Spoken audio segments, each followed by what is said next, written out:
നമസ്കാരം. കടുത്ത സാമ്പത്തിക പ്രതിസന്ധിക്കിടെ ജീവനക്കാരുടെ കൂട്ട വിരമിക്കൽ സർക്കാരിന് വൻ സാമ്പത്തിക ബാധ്യതയാണാകുക. 16,638 പേരാണ് മെയ്യിൽ പെൻഷനാകുന്നത്. ഇവർക്ക് ആനുകൂല്യം നൽകാൻ 9,151.31 കോടി രൂപ കണ്ടെത്തണം. വിരമിക്കൽ ആനുകൂല്യം വിതരണം നീട്ടൽ, പെൻഷൻ പ്രായം ഏകീകരിച്ച 1 വർഷം നീട്ടൽ എന്നിവയിലൊന്ന് സർക്കാർ ആലോചിക്കുന്നുണ്ട്. വിദേശയാത്ര കഴിഞ്ഞ മുഖ്യമന്ത്രി മടങ്ങി എത്തിയ ശേഷമാവും തീരുമാനം. പ്രായം ഏകീകരണത്തോട് കടുത്ത എതിർപ്പുയർന്നേക്കും. അതുകൊണ്ട് ആദ്യത്തെ ഓപ്ഷനാണ് കൂടുതൽ സാധ്യത. അതേസമയം വിരമിക്കൽ ആനുകൂല്യം കൂടുതൽ പലിശ നൽകി ട്രഷറി നിക്ഷേപമായി കണക്കാക്കി സാവകാശം തേടുന്നതും ആലോചിക്കുന്നുണ്ട്. ഇതു സംബന്ധിച്ച് ജീവനക്കാർക്ക് ഓപ്ഷൻ നൽകും. ഇതൊന്നും തന്റെ തലയിലല്ലെന്ന രീതിയിലാണ് ഇപ്പോൾ പിണറായിയുടെ പ്രവൃത്തി. ഇതിന്റെയെല്ലാം ഭാരം സത്യത്തിൽ ധനമന്ത്രി KN ബാലഗോപാലിന്റെ തലയിലാണ്. ഇനി ഈ ധൂർത്ത് മൂലമുണ്ടായ കടബാധ്യതയും അതിനെ തുടർന്നുണ്ടാകുന്ന കൂട്ടവിരമിക്കൽ ഉൾപ്പെടെയുള്ള കാര്യങ്ങളുടെ ഉത്തരവാദിത്തം അത് ന്യായീകരിക്കേണ്ട ഗതികേടൊക്കെ ബാലഗോപാലിനാണ്. ബാലഗോപാൽ മനസ്സിൽ പിണറായിയെ പ്രാകുന്നുണ്ടാകും, ഈ പണ്ടാരക്കാലൻ ഗതി പിടിക്കില്ലെന്ന്. അത്രയേറെ വീർപ്പുമുട്ടൽ ബാലഗോപാലിന് ഉണ്ടെന്നാണ് അദ്ദേഹത്തോട് അടുത്ത വൃത്തങ്ങൾ പറയുന്നത്.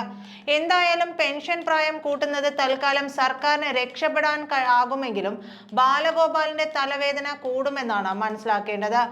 ആനുകൂല്യ വിതരണം ഏറെ നീണ്ടാൽ പെൻഷൻകാർ കോടതിയിൽ പോയേക്കുമെന്ന സാധ്യത കണ്ടാണ് ട്രഷറി നിക്ഷേപമാക്കാനുള്ള സാധ്യത തേടിയത്. 14 ലക്ഷം മുതൽ 1.25 കോടി രൂപ വരെയാണ് ഒരാൾക്ക് പെൻഷൻ ആനുകൂല്യമായി നൽകേണ്ടി വരിക. സംസ്ഥാനത്തിന്റെ പൊതുവായ്പാ ലഭ്യതയിൽ കേന്ദ്ര സർക്കാർ കടുത്ത നിയന്ത്രണം ഏർപ്പെടുത്തിയതാണ് പ്രതിസന്ധി കൂടുതൽ മുറുക്കിയത്. ഈ വർഷം എടുക്കാവുന്ന വായ്പയുടെ അറിയിപ്പ് പോലും നാളിതുവരെ കിട്ടിയിട്ടില്ല. സർക്കാർ ജീവനക്കാരുടെയും അധ്യാപകരുടെയും പെൻഷൻ പ്രായം 57 ആക്കണമെന്ന് K. മോഹൻദാസ് ശമ്പള പരിഷ്കരണ കമ്മീഷന്റെ ശുപാർശയുണ്ട്. നിലവിൽ 56 ആണ്. പങ്കാളിത്ത പെൻഷൻ പദ്ധതിയിൽ അംഗങ്ങളായവർക്ക് 60 വയസ്സ് വരെ തുടരാം. സംസ്ഥാന പൊതുമേഖലാ സ്ഥാപനങ്ങളിൽ പെൻഷൻ പ്രായം 58 ആണ്. പൊതുമേഖലാ സ്ഥാപനങ്ങളിൽ പെൻഷൻ പ്രായം 60 ആക്കാൻ 2022 സർക്കാർ ഉത്തരവിറക്കിയെങ്കിലും എതിർപ്പിൽ പിൻവാങ്ങുകയായിരുന്നു. KSEB, KSRTC, ജല അതോറിറ്റി ജീവനക്കാരുടെ പെൻഷൻ പ്രായം പരിഷ്കരിക്കുന്നത് പഠിക്കാൻ സമിതിയെ നിയോഗിക്കാനും തീരുമാനിച്ചിരുന്നു. കേന്ദ്ര സർവീസിൽ 60ഉം കർണാടക, തമിഴ്നാട് സംസ്ഥാനങ്ങളിൽ 58 വയസ്സാണ് പെൻഷൻ പ്രായം. കൃത്യമായി ഒഴിവുകൾ റിപ്പോർട്ട് ചെയ്യാത്തതിനാൽ വിരമിക്കുന്ന ജീവനക്കാർക്ക് പകരം നിയമനം നടത്താൻ സർക്കാരിന് കഴിഞ്ഞില്ല.